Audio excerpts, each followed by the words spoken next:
محترم طلباء کرام، السلام علیکم ورحمۃ اللہ۔ آئیے آج تسہیل المصادر کا سبق نمبر 1 پڑھتے ہیں۔ سبق نمبر 1 ہے مصدر کا بیان۔ مصدر کی تعریف کر رہے ہیں۔ مصدر وہ ہے جس سے دوسرے لفظ بنے، جس سے دوسرے لفظ بنتے ہیں، اسے کیا کہتے ہیں؟ مصدر۔ فارسی میں مصدر کے آگے دن یا تن ہوتا ہے۔ یہ کیا ہو گیا؟ مصدر کی پہچان۔ یہاں سے یہاں تک مصدر کی تعریف اور یہاں سے یہاں تک مصدر کی پہچان۔ دن یا تن، جیسے پرور دن یعنی پالنا، اس کا معنی آتا اردو میں گفتن، معنی کہنا۔ تو فارسی میں جتنے مصادر ہیں ان کے آخر میں یا تو دن ہوگا یا تن ہوگا۔ اس کے آخر میں مصدر دیے ہیں، آپ پلٹ کر دیکھ سکتے ہیں۔ ہر مصدر کے آخر میں ان دونوں میں سے کوئی نہ کوئی ہوگا، ضرور ہوگا، یا تو دن ہوگا یا تن ہوگا۔ دیکھو یہ سب مصدر دیے ہیں، ہر مصدر کے آخر میں یا تو دن ہے یا تن ہے۔ ٹھیک؟ تو جتنے فارسی کے مصدر ہوتے ہیں ہر کسی کے آخر میں دن یا تن ہوتا ہے۔ یہ تعریف ہو گئی، یہاں تک پہچان ہو گئی، یہ مثال دے دی۔ اب آگے بتا رہے ہیں مصدر سے جو فعل نکلتے ہیں ان کی 6 قسمیں ہیں۔ مصدر وہ ہے نا جس سے لفظ بنے، تو لفظ کیا بنتے ہیں؟ فعل نکلتے ہیں۔ کتنی قسمیں؟ 6۔ پہلی ماضی، دوسرا مضارع، تیسرا حال، چوتھا مستقبل، پانچواں امر، چھٹا نہیں۔ یعنی 6 فعل مصدر سے نکلتے ہیں۔ پھر ان میں سے ہر ایک کے 6 صیغے ہیں، یعنی ان سے جو فعل نکلے ان میں سے ہر ایک کے 6 صیغے بنتے ہیں۔ ماضی ہو، مضارع ہو، امر ہو، نہیں ہو، ہر ایک کے 6 صیغے آتے ہیں۔ اس لیے کہ انسان کے بات کرنے کے جو انداز ہیں وہ زیادہ تر ان 6 کے اندر ہی سمٹ جاتے ہیں۔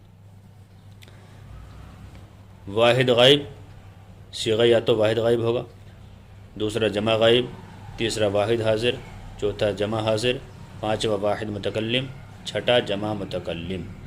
ہر صیغے کی علامت نیچے کے نقشے سے معلوم کریں۔ اس نقشے میں آپ پہچان جائیں گے کیا کیا علامتیں ہیں کس کس کی۔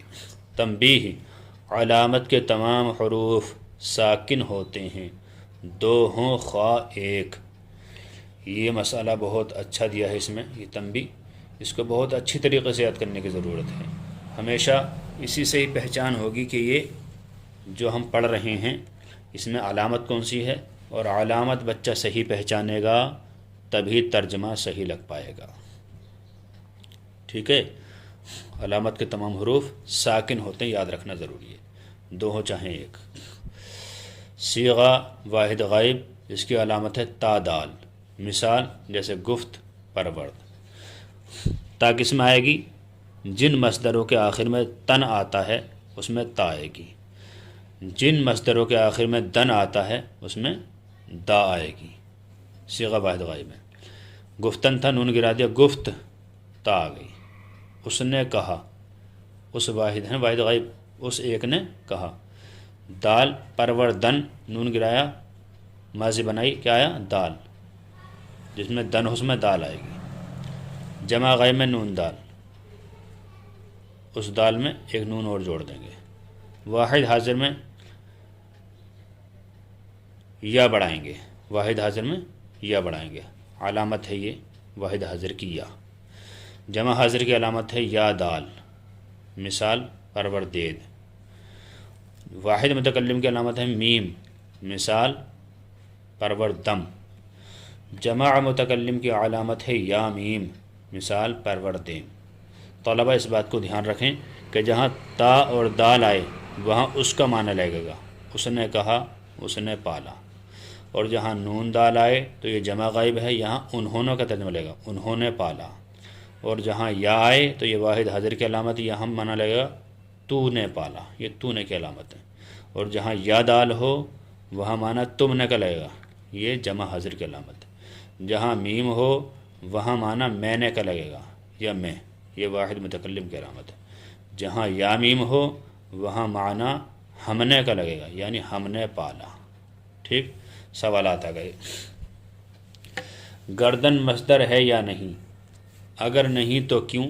حالانکہ آخر میں مصدر کی علامت دن موجود ہے۔ اب یہ سوال بچوں کو کاپی میں لکھ کے لانا ہے، جیسے کاپی کے بیچ میں ایک لائن کاٹ لیں اس طریقے سے، اور ادھر کو سوال ادھر کو جواب، یا ایسا کریں سوال لکھ کر پورا سوال لکھیں، اس کے بعد میں جواب، سوال نمبر 1 جواب نمبر 1، اس کے بعد جواب لکھ دیں۔ گردن مصدر کیوں نہیں ہے اس کی وجہ لکھ دیں، میں آپ کو بتا رہا ہوں۔ گردن مصدر نہیں ہے، اگرچہ اس کے آخر میں دن موجود ہے۔ مصدر کیوں نہیں ہے پھر یہ؟ کیونکہ گردن اردو کا لفظ ہے، اور یہ کیا کہا تھا انہوں نے؟ دن یا تن یہ مصدر کے علامت ہے، فارسی کے مصدر کی علامت، لہٰذا یہ فارسی ہے نہیں، اردو ہے یہ، تو یہ مصدر نہیں ہے۔ دوسرا سوال ہے، گفت میں تمام صیغوں کی علامت ملاؤ۔ تو اب آپ کو یہ علامت ملانی ہے گفت میں۔ پہلی تو انہوں نے لکھ کے دکھا دی، دوسری یہ نون دال سے ملا دیں گفتند، پھر یا ملا دیں گفتی، پھر یا دال ملا دیں گفتید، پھر میم ملا دو گفتم، پھر یا میم ملا دیں گفتیم۔ ٹھیک ہے۔ تیسرا سوال ہے، خردم کیا صیغہ ہے؟ اس میں آپ دیکھیں کیا علامت دی گئی ہے۔ علامت ان میں دیکھیں، ان میں سے کون سی ہے؟ تو آپ دیکھیں گے کہ میم کی علامت ہے، لہٰذا یہ کیا ہے؟ میم ہے، تو یہ کون سا صیغہ ہوا؟ واحد متکلم، یہ صیغہ واحد متکلم کا ہے۔ جمع حاضر کی علامت بتاؤ، سوال نمبر 4۔ اب اس میں علامت میں دیکھیں آپ جمع حاضر کہاں آ رہی ہے؟ یا دال جمع حاضر، یا دال جمع حاضر کی علامت، لہٰذا لکھ دیں کہ جمع حاضر کا علامت یا دال ہے۔ سوال نمبر 5، گفت سے جمع متکلم کا صیغہ بناؤ۔ گفت یہ آپ کے پاس ہے، جمع متکلم کی علامت کیا ہے؟ یا میم، لہٰذا گفت میں یا میم جوڑ دو، گفتیم، صیغہ بن گیا جمع متکلم کا۔ چھٹا سوال ہے، خردند کیا صیغہ ہے؟ اب اس میں دیکھیں علامت کیا ہے؟ خردند، ساکن کیا کیا ہے؟ نون اور دال۔ نون دال دیکھیں اس میں کہاں ہے؟ یہ ہے نون دال، یہ کیا کا صیغہ ہے؟ جمع غائب، بتا دیجیے۔ خردند جمع غائب کا صیغہ ہے۔ 7واں سوال ہے، گوید میں کون سی علامت ہے؟ گوید میں کون سی علامت ہے؟ زیادہ تر بچے دیکھتے ہیں کہ اس میں یا دال ہے، نہیں، یہ غلط ہے، اس میں یا دال علامت نہیں ہے۔ اس میں بتایا گیا تھا علامت کے تمام حروف ساکن ہوتے ہیں، لہٰذا ساکن دیکھو کیا ہے؟ ساکن اس میں دال، تو دال کا ایک علامت ہے واحد غائب، لکھ دو۔ گوید میں واحد غائب کی علامت دال ہے۔ یہ دوسرا سبق انشاءاللہ کل بتائیں گے۔ اللہ تعالیٰ سے دعا کہ اللہ تعالیٰ ہمیں خوب علم دین سیکھنے کی توفیق عطا فرمائے۔ السلام علیکم ورحمۃ اللہ۔